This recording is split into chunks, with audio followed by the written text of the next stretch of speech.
How we doing, everyone? Welcome back to Perfectly Imperfect. Today we are here with the owner of Clifford's Barber, Jared Jillson. How are you doing, boss? Doing good. Glad to be here tonight, man.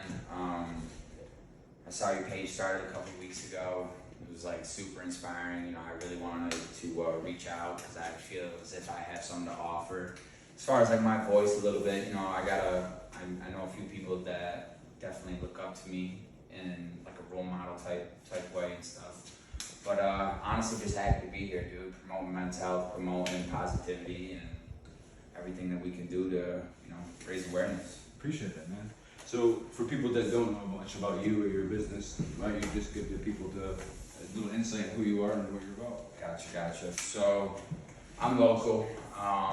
Born and raised in Sherburne. You know, lived in Earlville for a little while. Split family. That was tough growing up as far as like, you know, which place really felt like home and stuff, you know, so dealing with that stuff as a kid, you know, it translates into adulthood and behaviors but so small town kid, small town living, small town life, you know, got into barbering at a super young age, started when I was like 15, got approached by the BOCES program in high school, so they come sophomore year, I think, sophomore year they come and approach us. And I remember them showing like a clip in the auditorium, and they were like, oh yeah, we do like conservation, auto body, culinary, like, and then like the barbering one was like a quick blip. It was like, oh yeah, we do barbering. I was like, wait. I was like, they do barbering there? You know, because I only thought it was cos. You know, I didn't know that you could take a barbering program to them too. So found that out, like I said, when I was a sophomore. Ended up taking barbering in 11th grade through BOCES program. The program in itself, I will say this, I'm super thankful that I was able to get education at a young age and for free. You know, the fact that our school and surrounding schools have stuff like that, you know, like timeless jobs like this, it's amazing, you know, and a lot of people take it for granted. But all in all, I think that was a great opportunity for me. You know, I got in there, I was doing my thing at a young age. I remember you coming in during like an open house and I was cutting your hair. How long did it take to cut your hair? It was like a buzz cut, right? What do we even do? We just literally like a high and tight thing. it took like forever. We were there forever. Like people were coming in and I was just like, you're still here? Yeah, pretending like I was killing it. But no, so went through BOCES. Didn't finish all my hours in 11th grade, ended up having to go back in 12th grade. That was, it was like a couple hours that I had to finish going into 12th grade year, and then I officially got licensed in 2017, and that was after I tried college. College was not for me. Shout out Marshall State College, love Marshall. So that was kind of like the upcoming story to, 2017. 2017 is when it all began. I'm very fortunate, to be where we are today and doing what we're doing, with my buddy Lewis here. This is Lewis. Everybody that don't know him, this is Lewis Polero. His Instagram's Rocco Phase. He's quiet, he's shy. He probably ain't gonna talk too much today, but. So, I mean, after you went to the BOCES, what pursued your goals to, I guess, further your career? Why do you want to push further? So going to BOCES in itself was a shot in the dark, because my grandfather, Clifford's in itself. Clifford's is after my grandfather. I owe everything to him. I found out that he was a barber at a young age. So having that in the back of my head, growing up, it was always like that. It was like, maybe I could, maybe I could do that. And then the whole BOCES thing came around and I was like, why wouldn't I try this? Yeah. You know what I'm saying? Like, why wouldn't I do that? And, from there we just kind of ran with it, so. Yeah, that's pretty neat. So, the question I have is, going through all this, the trials and tribulations, what experience humbled you, and what did you take from that experience? So like one of the most humbling experiences that I can think of in my barbering career would definitely be when I was at the Crystal Palace barbershop in Omiana. And I went there after I was cutting hair at Mike's barbershop in Norwich. That was my first barbershop. Mike Titus, great man, great dude. Can't say enough about him. But yeah, I went to the Crystal Palace. The most humbling moment I ever had. I remember it was like a few months of me being there, maybe like 6 months. Randy one day pulled me aside and he let me know in a very polite manner that I was not, how am I going to say this, for lack of a better term, I was not the guy that I thought I was. I thought I was him, you know what I'm saying? I thought I was really good at cutting hair. I had an ego. My ego was through the roof, you know, so having that reality check, that you know, that kick to the groin area, so to say, at a young age, you know, it hurt me a lot. It hurt my ego a lot. But that was it. It was that was what was the problem, was my ego. You know what I'm saying? Yeah. So it took me when I was 21 years old and being yelled at by the owner of the shop saying, "You're not that good. Your fades aren't that good. Why are you acting like you're the best one here?" Mm-hmm. You know what I'm saying? So it was that right then is when I was like, holy cow, I gotta take my ego out of this. You know what I'm saying? Like, I gotta let my hands talk. Like, this right here, this gets you in trouble. Yeah, these, you know, what I do in here, these don't get me in trouble. You know what I'm saying? This is my escape right here. Yeah. So, I mean, the work speaks for itself, you know what I mean? Mm-hmm. So, we're gonna get into a little bit of into addiction. I want to talk about like mental health and stuff like that. Yep. For yourself, have you personally had any addictions or had family members that had addictions? Yeah, quite a bit actually. Addiction is pretty prevalent in my family.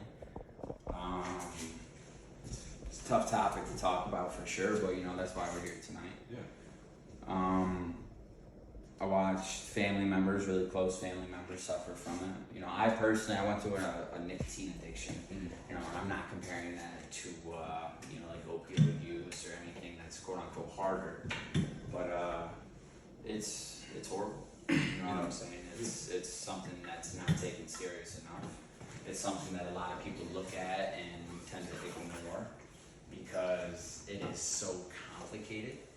And what's mostly complicated is that we simply don't talk enough. Yeah. You know, especially as men. Mm-hmm. I think that's a huge thing, you know. So addiction, yeah, I've been around it my whole life. I fell into the addiction of nicotine for a little bit, but like I said, that in itself was, I had so much encouragement around me that I was able to push past that in a pretty relatively fast manner, I guess you could say. And once I quit, I never went back. You know what I'm saying? Mm-hmm. So addiction for me is, you know, I can't quite say that I went through what you went through, like your story and stuff. But I am here to say that it is, once again, very, very, very prevalent in today's society. Yeah, definitely. Like, I don't like comparing my situation to anybody. I think at the end of the day, it could be nicotine addiction. It could be addiction to soap. You know what I mean? Mm-hmm. Addiction to anything. It's it eats away at alcohol, bro. Yeah, alcohol is a huge one. That's a big one. Alcohol is an absolute huge one. Mm-hmm. And dude, it's without alcohol. You know, like once again, very, very personal topic with me and a lot of people that surround me.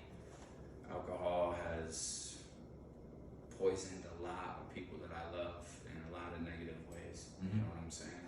Yeah. I feel like it's this area too, though. The area in itself doesn't help. You know, especially like we get people like that aren't from the immediate area that come in here and they ask us, like, what do you guys do? What do you guys do? And it's like, unless you're driving, you know, 45 minutes to an hour. Yeah. You know, it's like there's not a lot to do, you know, and you can get caught up in shit really easy. Really easy. You know, and I would honestly, I think it's just the negative, like the negativity, you know, all the way around. You know what I mean? Like I said, negativity travels faster than any positive. Oh god, It yeah, just- yeah, it yeah. affects it. Everybody will forget. You could do 100 nice things. You know what I'm saying? Yeah. But that one negative is what they remember. Yeah, and that's unfortunately why I don't think a lot of men in general don't like to speak out about their issues. Yeah, because if I say I have an issue with drinking, then you're not a man, you can't control your issue. You know, I think it's a lot. I think a lot of things how they develop is into how you're raised as a child, being told it is what it is. Yeah. You do over it, you know, or you know, just don't talk about your feelings. They're not relevant, you know. Yeah, no, for sure. I once again, it's like, you know, I know, I know that you're the one supposed to be asking questions here and stuff, but like as a child, like, who did you go to, or did you just not have anybody? You know, it's funny you say that because growing up, you know, I had all the love in the world from parents, you know what I mean? But when I didn't want to deal with things, I would go and make someone else's day. Like when we were in high school, Richie Eggers, man, I would go and I get in trouble dancing in the lunchroom just to make that kid happy or just to make someone else laugh. You know what I mean? No. If I made someone else laugh or whoever it may be, my goal was made that someone isn't miserable, and that's how I dealt with it. And then it built up, and it led into drugs. It led into like resentment, who I was. What are you talking about when you were in school? Yes. I was gonna say, yo, when I was in school, I tried being a funny kid, man.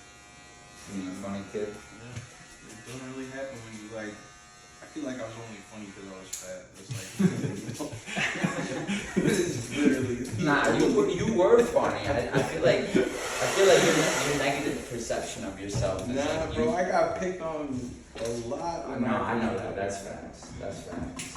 You know, not to cut you guys off, but that comes into my self question. Do you struggle with self-love or like self-confidence? Yeah. You know, I feel like in my past I used to a lot more than I do now. I think one of the biggest things with self-love and self-confidence is simply finding your why. You know, I think once somebody can have a purpose, it's easier to get up every day. You know, if you just aimlessly walk around and you don't want to get better, say, if you really want to go this route, you know, if you work at McDonald's, you should want to be the best at what you do. You know what I'm saying? Like people, you constantly go. You don't. I'm not saying you have to go to McDonald's and act like it's the best job ever. But at least treat everybody like they should be that. You know what I'm saying? And it's all about what you could do for somebody. So once again, finding your purpose. Like my purpose is this. You know, like I'm able to make somebody feel happy. I'm able to give somebody confidence that somebody doesn't have it. I'm able to make somebody look good for the best day in their life. You know, like their wedding, their boy's wedding, their son's birthday. You know, it's what I do and why I do it is you can see it. You know, if you've ever sat in a chair, you can feel it through the conversations we have. It's not generic, you know, this ain't cookie cutter haircuts in here. It's more than that. I invest me into this. You know what I'm saying? I don't want to be the best haircut. I don't want to be known as just like the guy who can cut hair the best. You know, don't get that twisted. Like I'll always be working on my craft, but like I want to be remembered for how I made you feel. You know what I'm saying? I want to be remembered for how you could come in here and relax. You know, I want to be remembered for just simply a good time. You know what I'm saying? Not like just simply the best barber. You can give the meanest fame. You know what I'm saying? Like, there's a lot more into it than just simply cutting hair. No, honestly, it's funny you say that. We're in a world where there's so many people bringing people down. You know what I mean? And for you to give it an impact of just, like you said, making someone be like, wow, I look good, or I have not an odd-shaped head, or, you know what I'm saying? Like, the small things, instead of people going out and getting criticized or looking a certain type of way. My thing is, as I've grown older, I've realized there's no reason why we should be fighting each other over who got this. We're all trying to make it. You know what I mean? We're all just trying to make the money, nice house, kids, no kids. And Whatever your priorities are, you know what I'm saying? If you chase, monetize things, if you chase, life, like make your social media look like you're living the best life, and I hope that's what you chase. You know what I'm saying? I hope you can paint that picture for everybody. What actually changed nowadays. And I know it sounds like I'm like 40 years old, but you know, like I've been around some wise dudes, I've been around some rough people and shit. But honestly, what I chase nowadays is just honestly, I try to chase peace. You know what I'm saying? Yeah. That's really what I think. Once again, once you find your purpose, I think after that comes peace. So. We've been talking about a lot about mental health and how it affected us.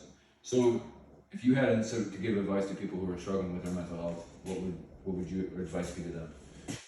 Mental health, it's such a touchy subject. You know what can work good for me. You know, like I have my family. Like I'm really close to my brother. I'm really close to him. You know, like I tell him a lot of shit that I don't tell other people.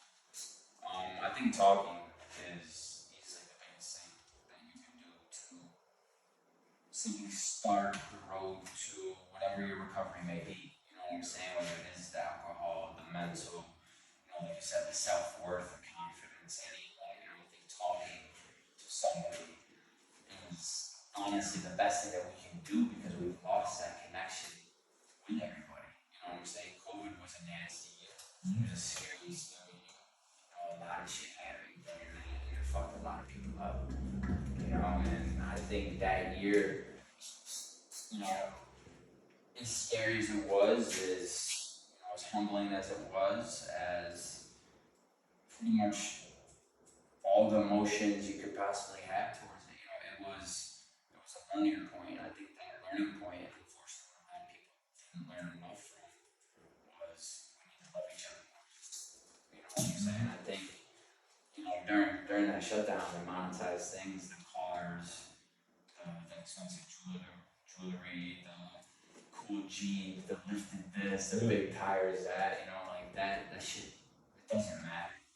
You know what I'm saying? Like, if that's what you do to make yourself happy, like the frog, if that's a hobby you chase that, feels happiness, it's cool as heck. But like, I found myself chasing the items, per se, rather than the memories. And now, being that where I am at in life, 25 years, I chase time. I appreciate my time more than anything. You know what I'm saying? If you waste my time, then it's very easy for me to cut you off out of my life. You definitely agree with that. I would say my biggest regret when I was going through my addiction is my uncle was a vegetable for 35 years. I'm crying. I never went and seen him because I was always told in comparison I was like my Uncle Brian that he had an addictive personality. So to me, no one knew what happened to him, but coming down to that, like I regretted never going to see him because I was scared that I might end up like my uncle. Do you know what I mean? So it was just I made the regret of never going to see him before he passed away. And I was like slapping the face like you were scared to go do something because you couldn't confront your own fear. So that was a hard pill for me to swallow. But eventually, I think I got to the point where I grew up, and I realized that. So, like, are you basically saying that you regret? You were so afraid of being like him in the sense of the alcoholic, or just becoming so dependent that I was so addicted that I couldn't never get out, or that one day I might do too many drugs and I might overdose and end up like because he was a vegetable, you know what I mean? So like I was like, okay, this could happen, even if he didn't happen to have drugs or like anything could happen. You know what I mean? I could hit someone one day being under the influence in a car. So it was always that what if for me. Yeah. So now that he's gone, do you regret not seeing him? Yes.